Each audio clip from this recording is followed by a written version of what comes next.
Je pense que dans les temps où nous sommes en train de vivre, c'est ce que l'on peut faire de meilleur. Lui donner sa vie.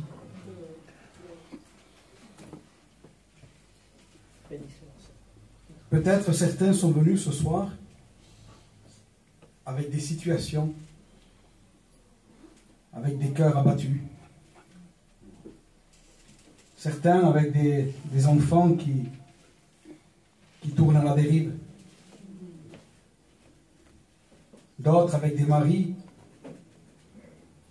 qui ne savent plus quoi faire, ni où se tourner. J'aimerais vous dire une parole de Dieu ce soir. Amen.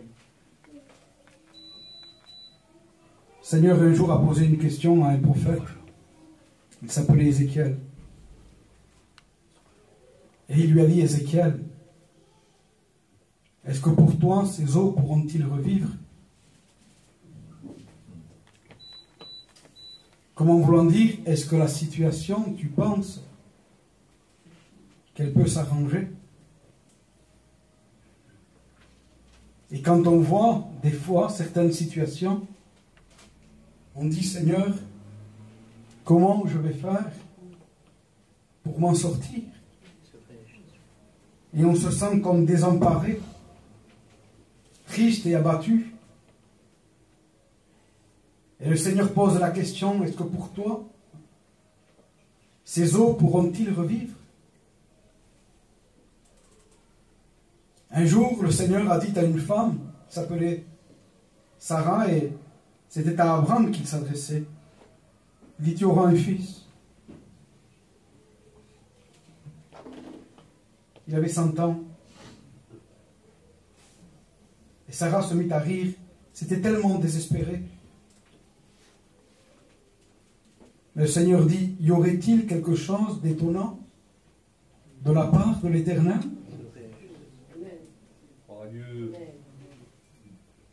Y aurait-il quelque chose d'impossible pour Dieu? J'aimerais ce soir ranimer la foi dans les situations peut-être désespérées de votre vie. Parce que par rapport au temps que nous sommes en train de vivre, nous vivons un temps de chaos, un temps de ruine, un temps qui est désespéré, où il semblerait que tout est en train de prendre une tournure, où il semblerait que les choses nous échappent des mains, on ne contrôle plus rien. Auparavant, on avait au moins le conseil des anciens. Aujourd'hui, cherchez le conseil des anciens. Aujourd'hui, le père ne peut plus dire au fils, ne fais pas ça. Parce que le fils peut lui dire, mais toi, qu'est-ce que tu fais? Donc, on a perdu tout respect, on a perdu tout. Toute nostalgie des choses. Toute valeur. Et on sent que nous sommes comme dans un gouffre, où il n'y a plus rien ni personne qui contrôle les choses. Et il semblerait que dans ces temps de chaos, Dieu veut dire à l'Église, y aurait-il quelque chose d'étonnant venant de la part de l'Éternel? Amen, amen. Parce que dans ces temps de chaos, Dieu veut manifester sa gloire. Amen. Dans ces temps de désert, où c'était la vallée des ossements desséchés, dans le livre d'Ézéchiel, des eaux desséchées et dispersées. Et Dieu lui dit, Ézéchiel, est-ce que pour toi ces eaux pourront-ils revivre? Et Ézéchiel commence à dire, mais Seigneur, moi je ne sais pas, toi seul tu le sais. Comment pourrais-je moi me prononcer sur telle situation? C'est tellement desséché, c'est tellement désespéré. Oui, mais Ézéchiel, dis-leur, ossements desséchés, ainsi parle l'Éternel. Je vais mettre en vous mon esprit. Amen. Et vous allez vivre. Amen. Et Dieu dit à l'Église ce soir, la situation par laquelle tu es en train de passer, où il semblerait que tout est un désert, où les eaux sont dispersées et complètement secs, j'aimerais te dire, ainsi parle l'Éternel. Ta situation n'est pas désespérée. qui contrôle tout, qu'il voit tout, qu'il sait tout, qu'il connaît tout. Il connaît même le nombre des cheveux qu'il y a sur ta tête. Dieu sait quand on se lève le matin et quand on se couche le soir. Dieu sait si on a la foi ou si on désespère. Dieu sait, Dieu nous connaît parfaitement. Et on n'a pas le droit de baisser les mains, baisser les bras. On n'a pas le droit. Ce n'est pas la position que Dieu a donnée à l'Église. L'Église est victorieuse. L'Église, la Bible dira, elle est vainqueur et plus que vainqueur par celui qui l'a tant aimé. Oui, mais on connaît ces textes. Et même quand on les entend citer, on est capable de dire Amen. Alors pourquoi on est si triste? Alors pourquoi on est si désespéré? Pourquoi on baisse les bras? Pourquoi on hoche la tête? Pourquoi le regard est sur la terre? Pourquoi on marche comme s'il n'y aurait plus d'espérance? Pourquoi? Ce n'est pas la position que Dieu a donnée à l'Église. Je le répète, Dieu veut faire de nous des vainqueurs. La Bible dira qu'il a donné le pouvoir à l'Église de marcher sur les serpents et sur les scorpions et sur toute la puissance de l'ennemi. Et ça, il faut s'en acquérir de ces promesses. Et il ne faut pas seulement le savoir, mais il faut le vivre. Il faut le vivre. En disant, Seigneur, c'est vrai que tout autour de moi s'écroule. Mais toi, tu es Dieu. Tu es l'Éternel qui guérit. L'Éternel qui sauve. L'Éternel qui pardonne. Et rien n'est impossible à celui qui croit. Rien n'est impossible. Et peut-être on se dit, oui, mais dans la cité où on est, lui, il vient de là-bas, il ne sait pas ce qu'il se passe ici. J'aimerais lire un verset avec vous. Dans le livre des Actes, un court verset. Au chapitre 13, et au verset 41, la fin du verset 41, il dit ces paroles. Je vais faire en vos jours une œuvre. Une œuvre que vous ne croiriez pas si on vous la racontait. C'est beau, fouille. Je vais faire en vos jours une œuvre comme si on dirait, bah, il fait coucou que si le curieux se passe, si tu le dis. Quelque chose qui va dépasser ton imagination. Et il ne dira pas, tu ou vous allez, mais je vais le faire. Amen. Je vais faire une œuvre. Ça ne nous appartient pas. Oui. Nous sommes des instruments entre ses mains et Dieu se sert de nous comme il veut. Mais l'auteur de l'œuvre, l'auteur de la bénédiction, l'auteur du salut, l'auteur du réveil, l'auteur de la délivrance, c'est lui. Amen. C'est lui. Amen. Et celui qui a fait la promesse ne ment pas. Il dit, je vais faire une œuvre. Il y a de cela un peu plus de 1900 ans. Je veux faire une œuvre. En 1950, Seigneur avait parlé qu'il allait faire une œuvre. En 1950, il y avait une vieille ville. Dans la ville de Lisieux qu'on connaît. On y a été. Dans la ville de Lisieux. Elle était sur le marché en train de vendre des paniers. Et à ce moment-là, il y avait des frères qui étaient en train de distribuer des prospectus, des assemblées de Dieu, des sédentaires. Notre peuple ne savait rien, ne connaissait rien. Et cette femme a pris un prospectus, l'a mis dans son tablier, et puis elle est repartie. Et 1 an plus tard, elle a eu un problème. C'était que son fils était en train de mourir par une appendicite. Le docteur n'avait donné que quelques jours à vivre. Cette femme, elle s'est souvenue que sur le prospectus, il était écrit prière pour les malades, avec l'adresse de l'église.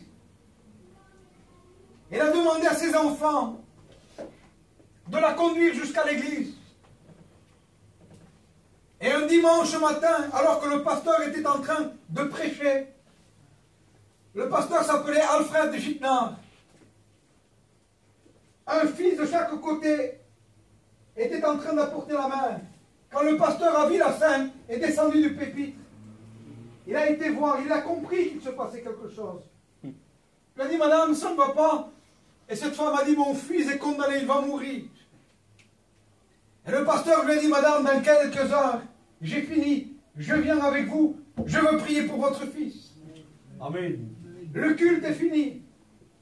Le pasteur a pris sa mobilette, il est parti à l'hôpital de Lisieux. Et comme tous les serviteurs de Dieu, il s'est approché. Il a regardé l'enfant et au nom de Jésus, il a imposé ses mains et il est reparti.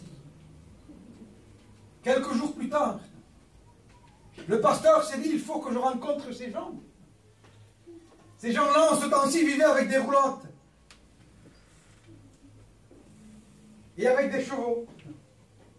Et à un moment donné, il a promené avec sa mobilette dans les forêts. Et puis il a vu de la fumée sortir. Il sait certainement qu'ils sont là. Et à un moment donné, il s'est approché. Il a vu un feu, des enfants qui jouaient autour avec des roulottes et des chevaux. Et quand il s'est approché, la femme l'a regardé. Il lui a dit, monsieur le pasteur, vous êtes là?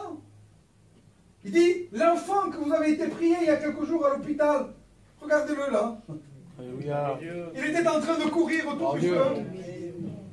Il lui a dit, mais monsieur le pasteur, puisque vous êtes là alors, nous avons dans la roulotte aussi un vieil homme qui est en train de mourir, atteint d'une maladie des poumons. Il était en terme final. Le pasteur a dit oui. Il est rentré dans la roulotte, il a imposé les mains au nom de Jésus. Et à ce moment-là, il y a eu un miracle extraordinaire. Il y a eu une guérison. Le vieillard s'est levé. Amen. Cet homme a commencé à faire des réunions. Le pasteur a commencé à prêcher l'évangile. L'évangile a été prêché à une société qui ne savait pas lire, qui ne savait pas écrire, qui n'avait pas été à l'école. Les enfants remplis de poux. Ils se lavaient une fois tous les 6 mois. Ils ne comprenaient rien, ils ne savaient rien. Ils vivaient dans des bois avec des chevaux. Mais Dieu avait dit, je vais choisir un peuple aux lèvres balbutantes. Je vais choisir des hommes et des femmes qui ne savent ni lire ni écrire. Des hommes et des femmes fous. Mais je vais confondre les sages et les intelligents. Amen. Avec ces hommes et ces femmes, je vais faire une œuvre extraordinaire. Amen. Nous faisons partie du plan rédempteur de Dieu. Amen. Et Dieu se révélait. Il a choisi des choses faibles et folles pour confondre les sages et les intelligents. Et à partir de ce moment-là, l'évangile est rentré. Et 1, 2, 3, 5, 10, 20, 30, 50 conversions. Et au milieu de ce peuple, Dieu a levé des serviteurs de Dieu. Je vais faire une œuvre que si on vous la racontait, vous ne le croiriez même pas.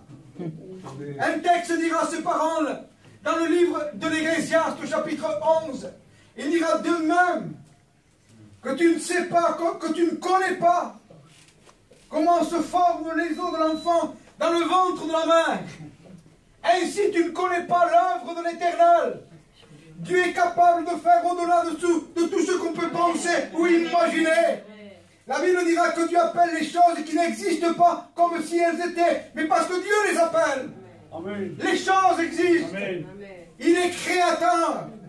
Il appelle les choses existent. Il est créateur. Et à ce moment-là, des prédicateurs se sont levés au milieu de ce peuple.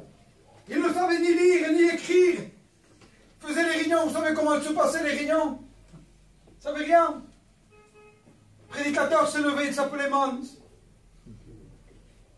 Et il disait, vous n'avez pas reçu le baptême de l'Esprit?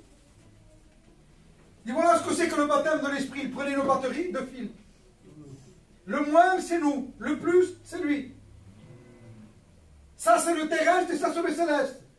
Il dit, si le terrestre a contact avec le céleste, voilà ce qui se passe. Il y avait des étincelles, bien sûr. Quand on met le plus et le moins ensemble, il y a des étincelles. Il dit, voilà ce qui se passe lorsque nous avons contact avec le ciel. Il disait, qui n'a pas reçu le baptême de l'Esprit?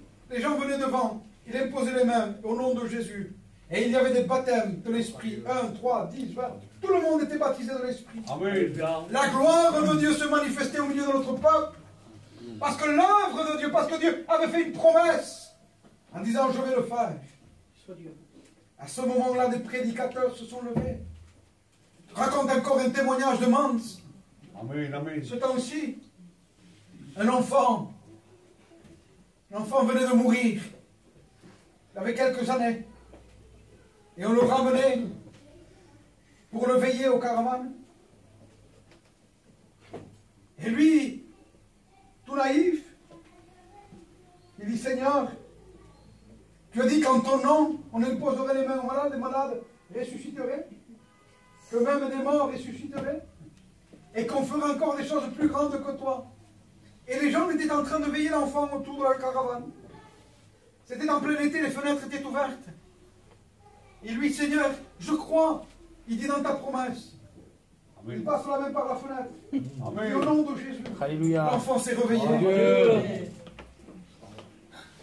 Une vingtaine d'années plus tard, on était dans un cours biblique. Et Payon était en train de raconter ce témoignage. Et il dit, l'enfant s'est réveillé, et l'enfant est ressuscité. Nous étions là, il dit. Et un jeune étudiant au milieu des cours, il dit, mon oncle, l'enfant qui est ressuscité, il dit, c'était moi. Alléluia. Je vais faire une œuvre que si on vous la racontait, vous ne le croiriez même pas. C'est Dieu qui va prendre en main ton problème. Amen. Permets à Dieu d'agir. Laisse-le faire. Ne le gêne pas. N'essaye pas de faire, de dire, de comprendre, de réaliser. Laisse-le faire. C'est son œuvre. C'est à lui. Dépose-le au pied de la croix. Ce que sa bouche dit, son bras l'accomplit. Et il l'accomplira toujours, toujours, toujours. Dieu est un grand Dieu. Et rien ne lui échappe. C'est son œuvre. Dans cette cité-là, où certainement la drogue coule à flot, où les jeunes sont dans la décadence, et peut-être pendant que je suis en train de prêcher, vous pensez à certains cas là-bas. Il dit, s'il connaîtrait un tel, s'il connaîtrait un tel, s'il saurait pour un tel. Oui, ces un tel, moi je ne les connais pas. Mais je sais que j'ai un Dieu Amen. Qui est capable de délivrer, Amen. De bénir, de sauver, d'accorder un réveil et de permettre que le perdu soit sauvé, Amen. Que les malades soient guéris, que les toxicomanes soient délivrés. Ce n'est pas l'autorité de l'homme, ce n'est pas l'œuvre d'un homme. Nous vous parlons du Seigneur des Seigneurs, Amen. Du Roi des Rois, Amen. Celui dont tous s'inclinent devant lui. La Bible dira que le ciel est son trône, la terre est son marchepied. Il est Dieu. On raconte un témoignage encore. Amen. Il y avait un jeune dans la ville de Compiègne que je connais, c'est juste au-dessus de Paris. La misère totale. Son père est un alcoolique. Il vivait avec son jeune frère. Quasiment tous les soirs, son père rentrait, ivre, il le frappait à lui, frappait sa mère. Et il cassait les caravanes. Souvent, les gendarmes l'appelaient en disant, un tel, il était tellement connu, on le connaissait par son nom. Il y a un tel, viens chercher ton père. Il devait avoir 12, 13 ans, ou 14 ans. Il vient chercher ton père à tel endroit. Des fois, il y allait, il le trouvait au bord des trottoirs jetés. Des fois, il le trouvait, voilà. Un soir, il l'appelle. Il dit, un tel, viens chercher ton père à un tel endroit. Et lui, il réveille son oncle, il dit, mon oncle, viens, accompagne-moi, il dit. Et lorsqu'il arrive sur le rond-point, il voit le camion de son père criblé de balles. Il voit son père rempli de sang par terre. Il voit son petit frère là, rempli de sang aussi. Et avec la grâce de Dieu, il n'y avait que du sang. Et que des blessures graves, et que des blessures. Il n'y avait pas de mort. Quelques jours plus tard, des frères ont eu à cœur d'évangéliser le terrain. Ils ont pris une caravane, ils ont levé tous les meubles, ils ont mis un pupitre, ils ont mis plein de chaises, et ils ont dit on va aller dans tel terrain. On va mettre la caravane au milieu, on va dire aux gens qu'il y a des réunions, qu'il y a un Dieu qui veut faire une œuvre. Les frères ont pris la caravane, ils ont rentré dans le terrain. Et le jeune, là, devait avoir 15 ou 16 ans. Je ne sais pas. Il dit, papa, qu'est-ce qu'ils font, ces gens? Et le père a dit, mon fils, ils disent que c'est des serviteurs de Dieu et qu'ils vont faire des réunions. Ils ont commencé, c'était une réunion. Puis 2, puis 3, puis 5, puis 10, puis 15, puis 20, puis 30 réunions. Le fils s'est levé. Le père s'est levé. Amen. La famille s'est levée. Une œuvre a commencé.